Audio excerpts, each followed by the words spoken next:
Welcome to the HR Community Podcast. My name is Shane O'Neill, founder of Civitas Talent, the HR and HSE recruitment community. Each episode we will host HR leaders and discuss their journey and discover best practice HR solutions across the HR industry. Whether you're a CEO, HR executive, or operating across the wider HR space, this podcast is for you. Please like and subscribe, and don't forget to comment and share your reviews. Enjoy the episode. Good morning, everyone. Welcome back to another episode of the HR Community Podcast. My name is Shane O'Neill, Director of Civitas Talent, and this morning I'm joined with Catherine Flynn. Catherine is the HR Director for CSR Limited. Good morning, Catherine. Hello, Shane. Lovely to see you. Thanks for joining. We spoke a little bit, and I'm trying to think when it was now. It was a couple of months ago, and we were obviously first having a discussion around the podcast and your story and journey. I know exactly who CSR Limited are, but for those that don't, did you want to maybe tell everyone a little bit about, well, firstly, who you are, Catherine, a little bit about yourself, a little bit about your role, and a little bit about CSR? Yeah, great. So I'm Catherine Flynn. I'm the Executive General Manager of HR for CSR, and I joined in 2020 as a member of the executive team. And at the time, the CEO, a former colleague of mine, Julie Coates from Woolworths, was tasked with a really ambitious agenda for transformation. And right in the backdrop of uncertainty with COVID, and that just gets me out of bed in the morning. So I love these really challenging changes, and I love a transformation environment. So a little bit about CSR. So CSR is 170 years old this year with a really colourful past. People sometimes know us for the sugar brand, which was actually sold off to Wilmar International in 2012, so quite a while back now. And what we're really about is building products with many of the major brands like Gyprock, which is actually a brand, and it's a household name for plasterboard. And we also make Monia roof tiles, Bradford insulation, PGH bricks, amongst other products. And I guess for us, you know, we don't have enough homes for people in Australia. And so I think we play a really important role in helping solve that problem. Yeah, definitely. And I think you're absolutely right. I feel like everyone can relate to the industry of construction in some shape or form. Like I know when I spent my days on sites many, many years ago now, and it obviously didn't work out in my favor. Otherwise, I'd still be there. I went on to a completely different profession, but I recall operating a lot of the materials that CSR and your brands would supply. So and it was a really interesting period for CSR, but the wider industry over the last couple of years with the supply chain side of things and material shortages and stuff like that. So we can delve into some of that and a bit more of your journey, which I'm definitely keen to hear more about. So you joined at a really interesting time, Catherine. So I guess tell us a little bit about that. Like when you joined, like what was the initial agenda? Because we were going through that real unknown period in time with COVID and the pandemic and the economy and stuff.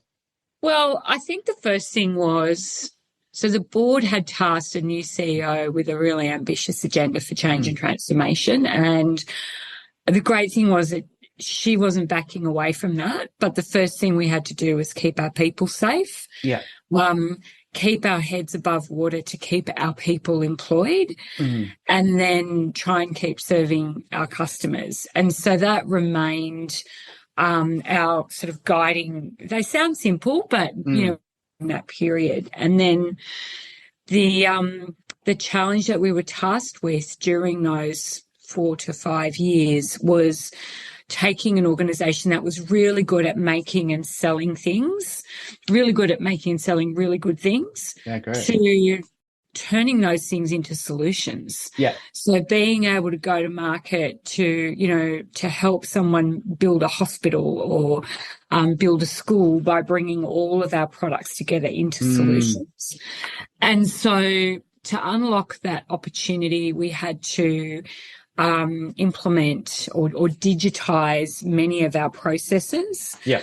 We had to break down traditional silos within the business in order to help people to work together rather than, in a lot of cases, they're actually competing against one another.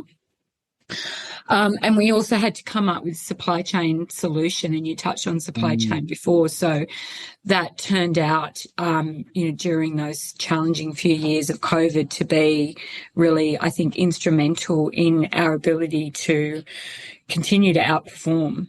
So, so that's what it was about. Amazing. Fantastic. I know you're a huge advocate for transformation and change, and we will get into that. But Yeah. let's sort of take it back a little bit. Tell us a little bit about your journey in HR, Catherine. So, I guess one question that I'll always ask senior leaders like yourself is why HR? Why was that the career choice, or was it the career choice and then was it not the career choice and then you transitioned it at some stage? Yeah.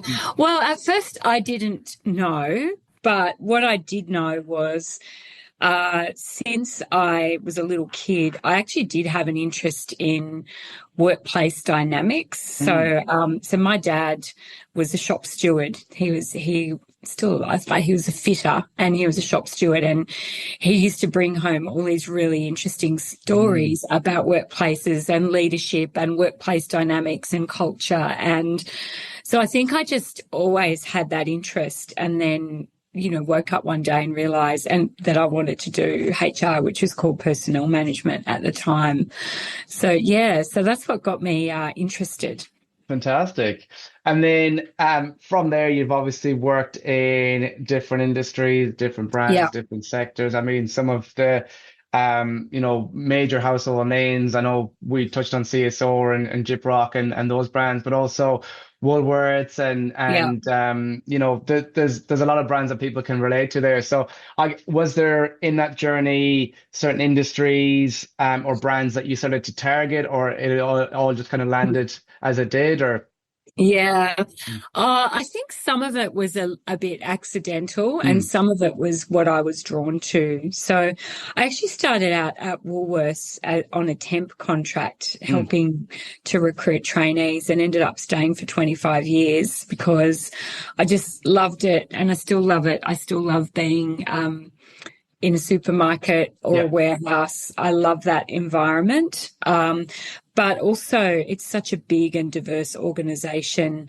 And I had access, as everyone did, to a wealth of opportunities, not just in retail, but Mm, I spent 6 years in manufacturing while I was with Woolworths. I spent time in New Zealand, supply chain, corporate services. So I had a really diverse career there. And then always, as I said before, had that mm, passion for a blue collar workforce, and I had the opportunity to join Goodman Fielder, which is a manufacturing company yeah, I've in heard. 2015. They'd just been acquired in a joint venture, so that had some really interesting Mm. opportunities and challenges. Fantastic. And then the industries as well I find really intriguing because retail obviously went through a lot of transformation over the last couple of decades, as did food, as did building materials and supplies. I maybe from a HR perspective, like how have you seen HR transform and your role transform in those industries that are also going through a lot of change and evolution? Yeah, a lot. Yeah. Um, I mean, I think the profession has changed significantly, Mm, and so has the expectation of us. mhm. And I really think now the expectation of HR is very much as a strategic business partner and trusted Right. advisor, but also to be highly commercial in solving some of the really challenging problems that businesses have. But when Mm. I started out, we were manually updating record cards Yeah, every wow. week. This shows my age, I guess. And, we had a procedure for for maintaining the long service leave records manually with a typewriter. So having said all of that, I think I've always had the choice to be an administrator of a HR process or an influencer of change at every stage in my career. And I think that's probably, back to your other question, also why I've gravitated to the more people-intense operational environments.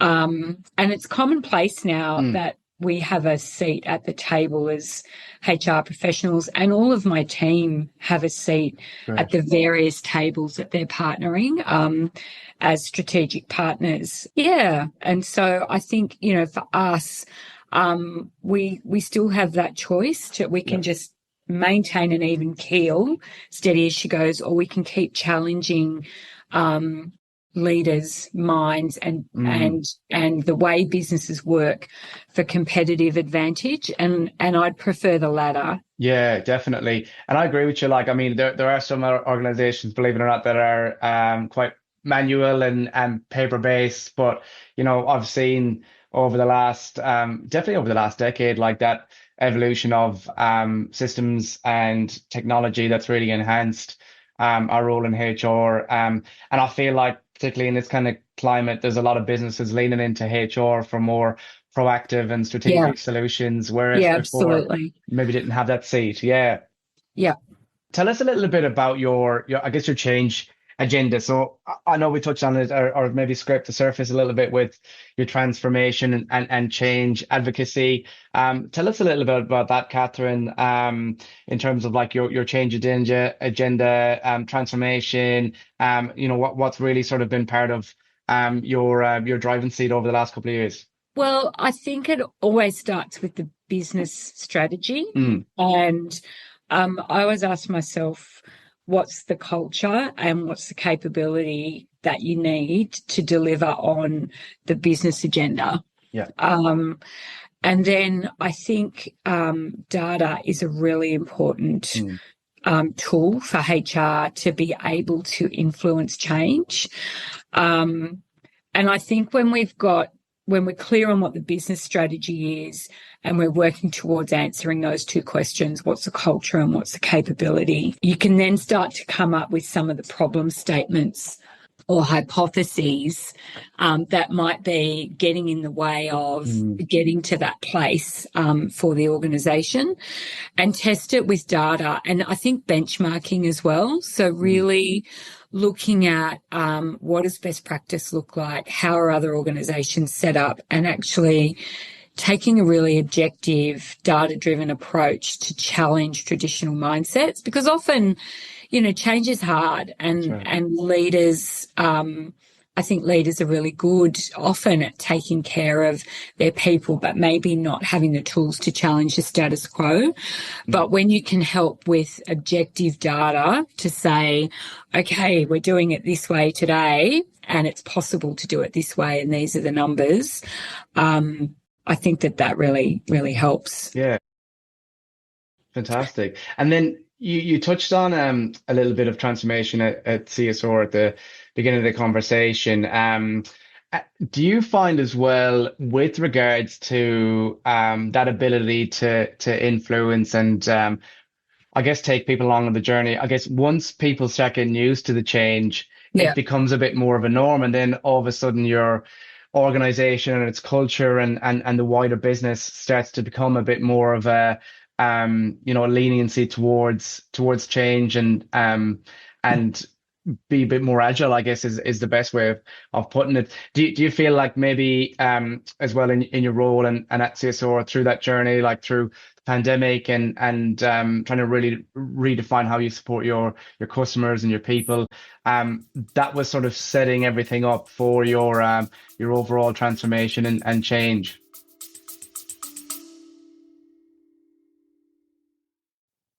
Hi there, listeners. Just a quick pause to thank you for tuning in to the HR Community Podcast. Your episode will be back in just a moment. At Civitas Talent, we're passionate about building a connected HR and talent community and supporting professionals just like you. As part of this, we're excited to announce our roadshow of events in 2025, including workshops, summits, and thought leadership sessions across APAC. If you're a HR or talent acquisition leader and you'd like to stay informed about these events or have access to more resources to support your HR journey, visit us at www.civitastalent.com or connect with us on LinkedIn. Thank you for listening. Your episode will be back in just a moment.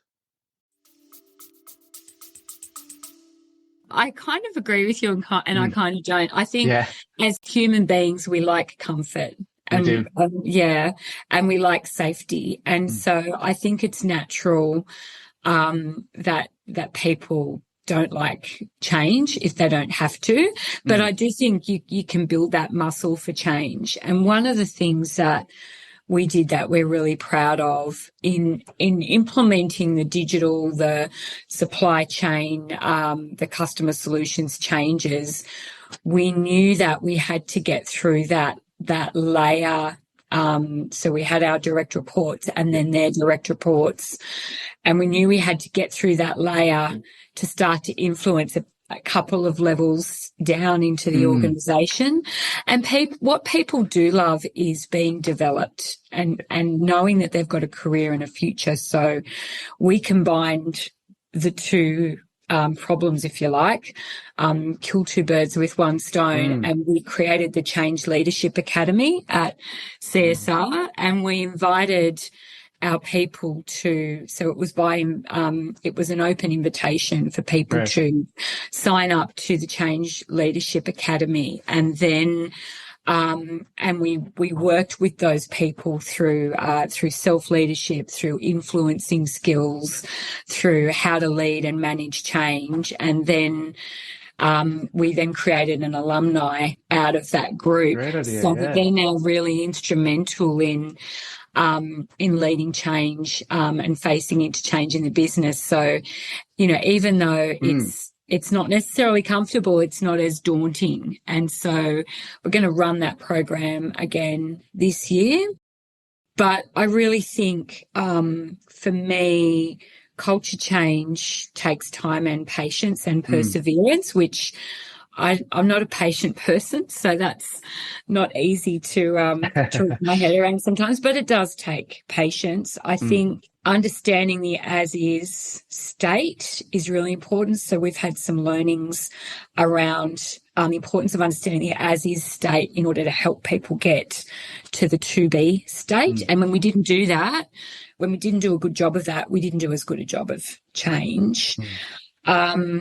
I talked about the Change Leadership Academy. I can't say that that's an original idea. It really came from Cotter's 8 Steps of Change, which is a really, well-known book. And then I think a communication strategy is just really essential, and keep refreshing it and keep evolving it.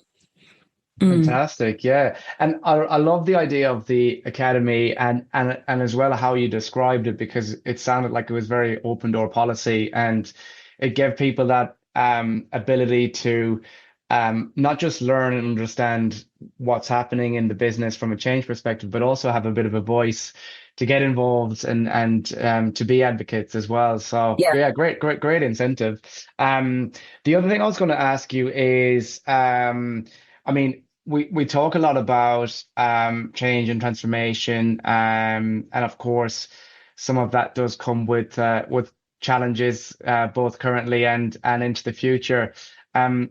If you have had your crystal ball, Catherine, what sort of challenges do you see ahead for HR? As a profession, as a function, as we look into the future.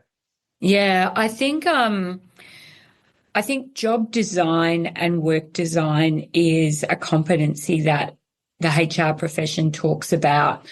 But with respect to all of my colleagues out there, I still think we've got to build that competency. I don't know that we're great at it yet, and I think it's becoming more and more important. If you think about the impact of megatrends like AI, cost of living, aging population, we need to be able to assess and design work into meaningful jobs for people that give satisfaction, and also drive value for shareholders. And so I think it's easy to put boxes on an org chart and names in the boxes, but actually designing the work in a rapidly changing world is becoming, I think, more important.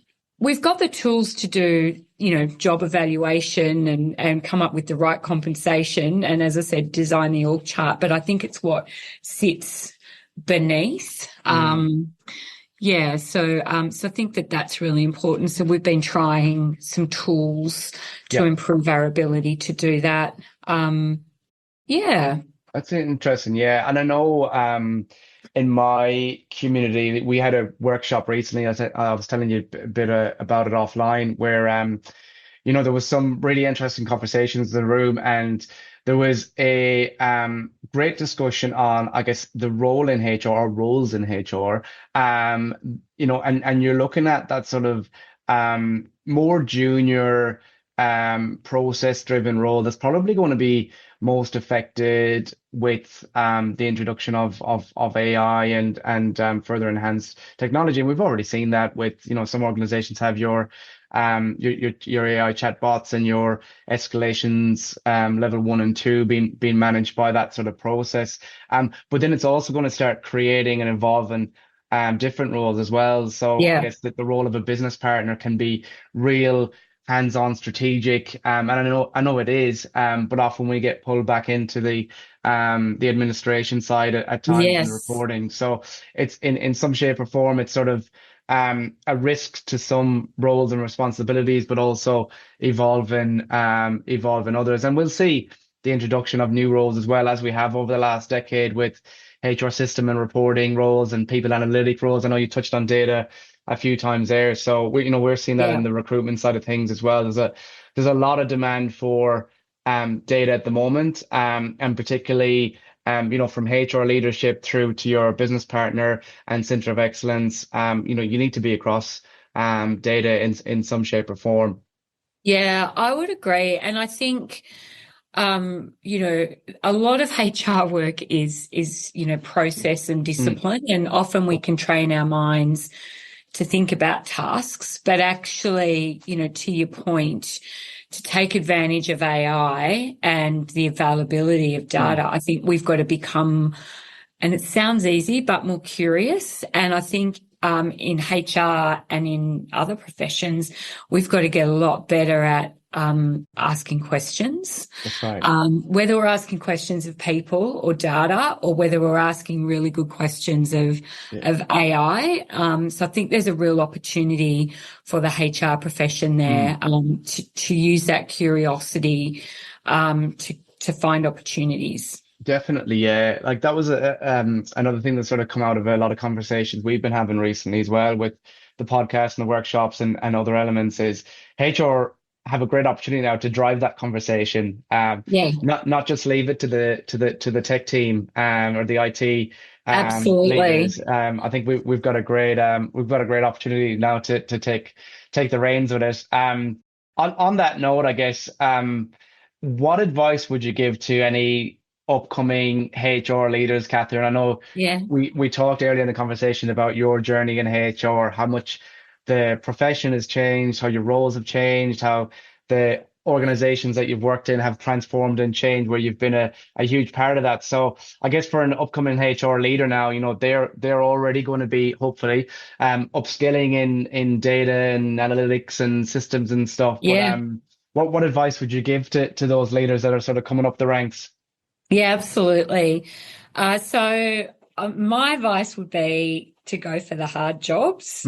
The ugly duckling jobs, the ones that no one else wants, that have got the intractable problems to solve, because this is where you get the best experience, the most job satisfaction. Usually if no one else is going there, there's more problems for you to solve than you've probably got hours in the day, and that's how you grow. Love that. I think to be most effective in your role, I'd say spend time regularly at the coalface of the business. So, often in HR, even in operational businesses like the ones I've worked in, you can spend the majority of the time in the office.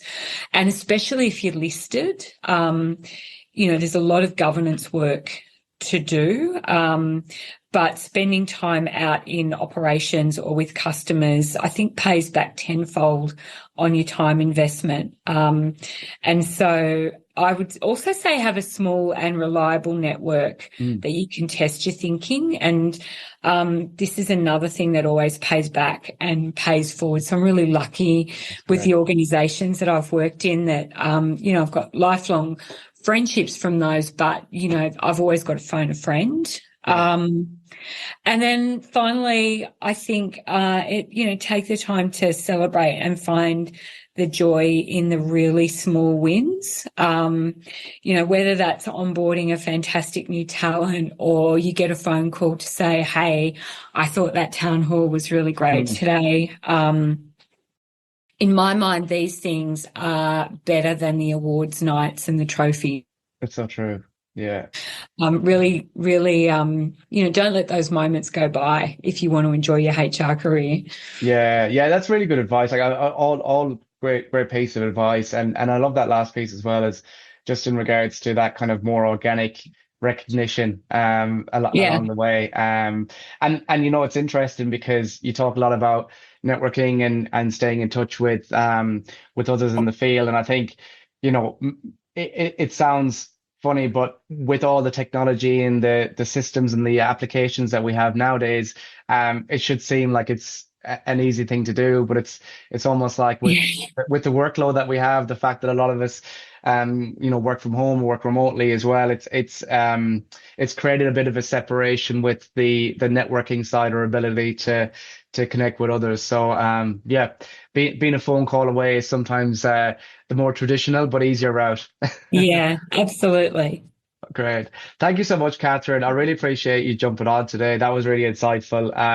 I think, we talked a lot about your journey and the businesses that you've operated in. And I know, like every conversation at the moment, we got an opportunity to talk a little bit about the future of HR, its challenges and AI as well. So I appreciate your time. Thank you. Thanks, Shane. Have a great day. Thank you for tuning in to the HR Community Podcast. Remember to like and subscribe and share your views and comments below. This podcast was brought to you by Civitas Talent, the HR and HSC recruitment community. Whether you're a candidate looking for a new role or organization looking to secure brand new talent for your team, please get in touch with us today. Thank you.